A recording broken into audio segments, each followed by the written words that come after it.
Today's workout begins with a dumbbell deadlift. For the dumbbell deadlift, we'll have a pair of dumbbells held at our sides. Shoulders are down and back, feet are hip width apart.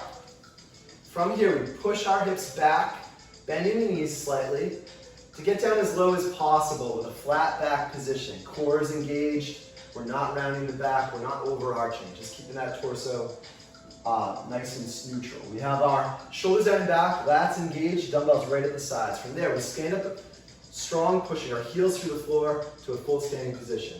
Again, push our hips back and stand up. Our second movement today is the sit-up. For the sit-up, we're going to lie down on our back. Our standard position, we're going to bend the knees and put our feet flat on the floor.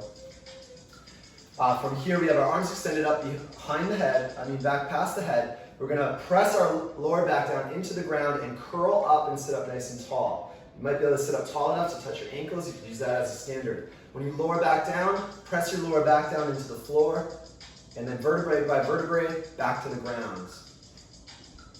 If you need to make this sit up harder, you can use less arms. Just keep your arms forward as you do the sit up. If you need to make it easier, extend the legs out long and use your arms. Keep using those arms to whip over. That will make it easier.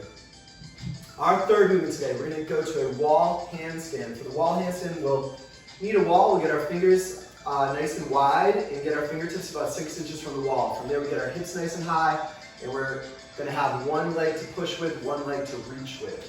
So we set our hands just under our shoulders, get our hips nice and high. We have that pushing foot closer to our hands. We have that reaching foot extended out. From there, we push and reach up and over with that lead extended leg. We're whipping that long straight leg over to the wall. So what you saw there was an attempt to get to the wall and then a successful swing all the way up. As you're learning this, you're going to have to just make those attempts at swinging that straight leg up towards the wall. Once you're here, get a nice straight line from the wrist all the way to the ankles, pointing the toes up, tight core, ears in line with the arms. When you're ready to come down, one leg at a time, back to the ground. And let's look at how you'll practice. You'll practice in that same position, and you'll just practice reaching, like I said, the leg up to the wall. So you might not even go that high. You might just do a baby step, just hopping an inch off the ground. And then as you develop this confidence, you'll go higher and higher. Make sure you're pushing your arms nice and straight the whole time. Make sure you're tucking your chin under so that you can turn over. But just baby steps there. Our fourth and final movement today is the squat jump. For the squat jump, we are in a squat stance. Heels are just outside shoulder width, toes straight ahead. We go down into a squat with the arms up.